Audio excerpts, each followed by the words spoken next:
It's Sappha, coming to you with another beach video. Lately, I've been thinking a lot about samsaras, which are karmic cycles, and how our lives can be broken down into a series of patterns. Like the ocean is a pattern, a constant waveform that is continually ebbing and flowing. It has a predictable nature, and yet is completely unpredictable 100% of the time. A scientist would sit there and tell you, yes, our universe is predictable to a point. To a point. We will never fully be able to comprehend this universe. I think that somebody who dabbles at all in physics will be able to understand that they will never understand, but that it's still worth observing what you can observe. That there's always going to be, that life is a bell curve. You know, there's going to be like common, median experience, and then there's going to be outliers. So, but I want to draw attention to the fact that somebody else's outlier might be somebody else's median experience.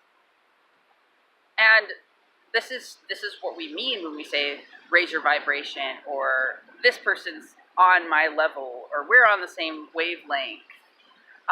We're essentially talking about what is the content of your life,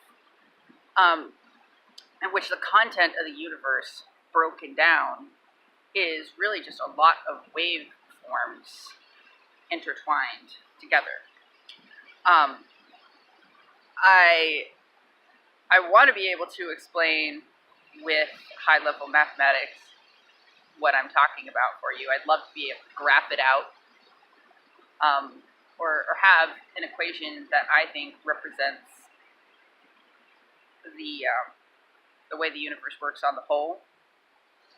But truly, that is a language that needs to be learned, you know, in a pretty controlled environment. But that doesn't mean that you can't explore the meaning of it.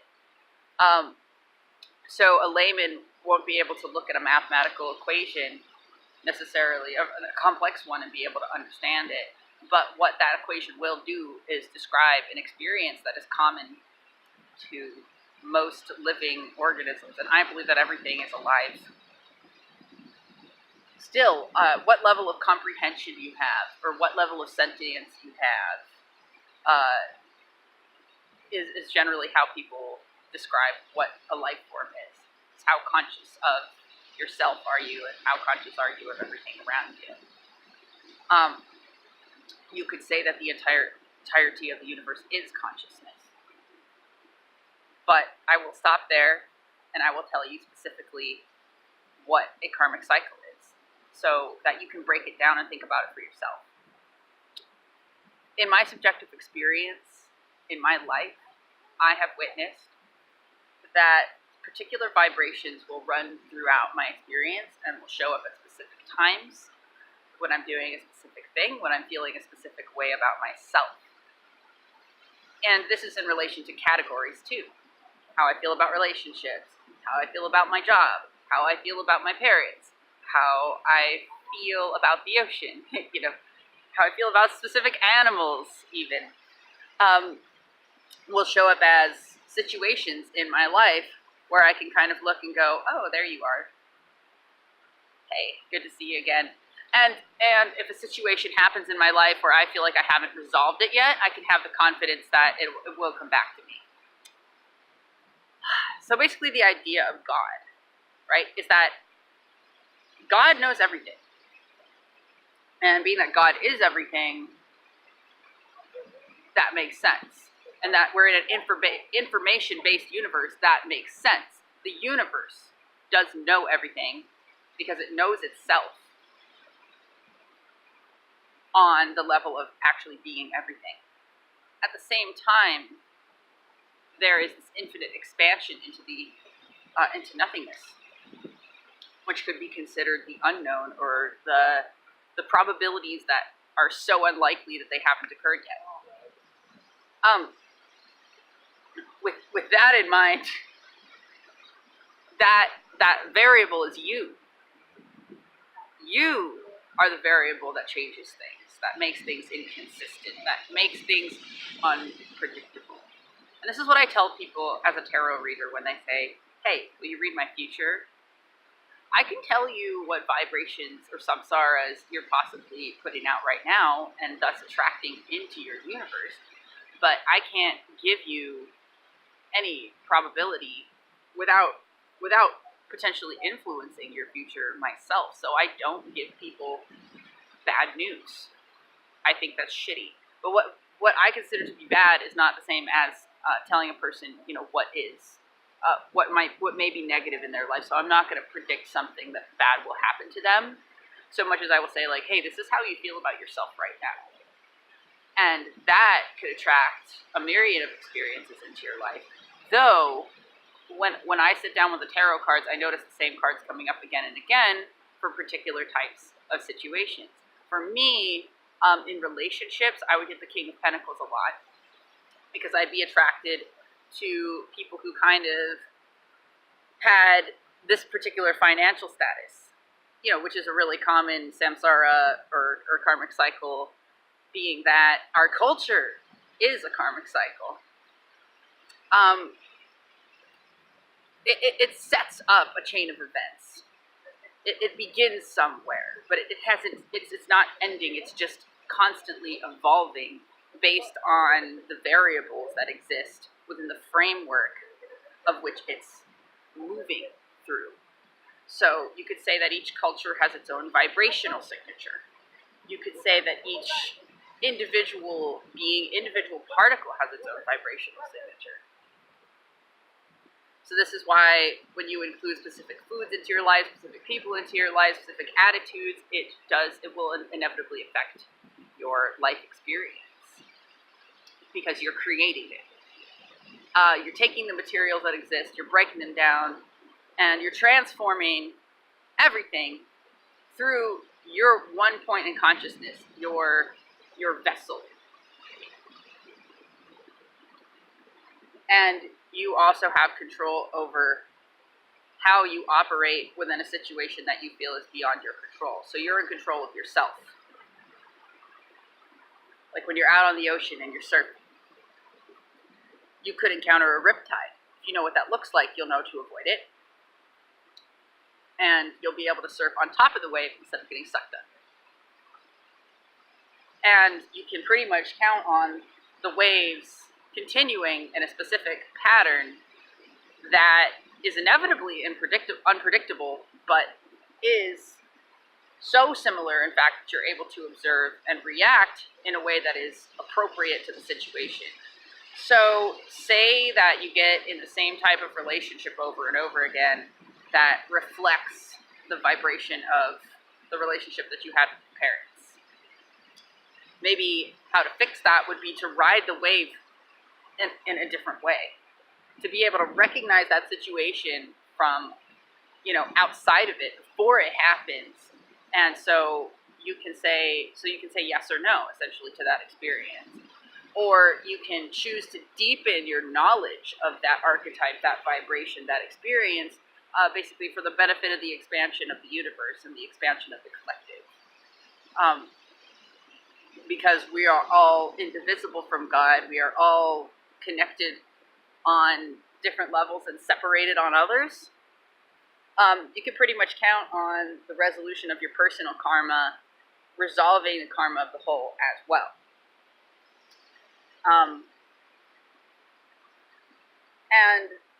And the fact that it's all so vast that you will never entirely know how it functions, but yet your personal experience will tell you enough. And that's one belief that I've been confronting within myself recently, is like, am I enough? Am I enough? And I keep getting karmic cycles in my life which will cause me to question that again and again and again, and have to answer myself, yes, I am within this cultural vibration, within this dimension. How am I living? What lessons am I learning? I've even done past life regressions. I'm still unclear about how I feel about past lives. I think that it's possible that we could be living multiple lives at once within time and space, and seeing certain lives as the past when really that is a life that we're living right now. I think that there's infinite ways to live a life that are also connected to our dreams, connected to the vibrations of what we consider right and wrong, the scales of justice, infinitely and perfectly balanced in one singular equation, which is just the figure eight, the flow of life. The temperance card, the ocean. It's that ebb and flow, that samsara is the universe. And it is genderless and it is formless. But what it will do is break down into all these cycles and patterns, and then your consciousness gets to explore that. Everything that is unique to you, all of the vibrations that are unique to you.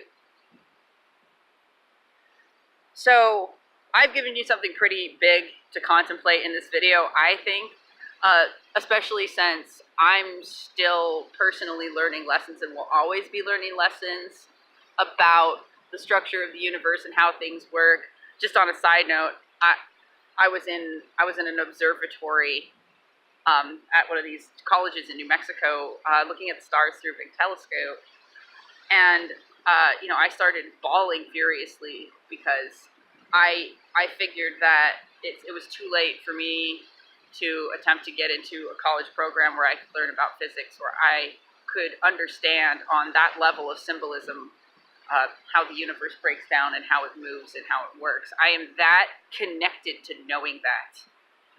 At the same time, after I had that experience of sorrow towards not being able to understand the universe in that way, in terms of science and physics and math,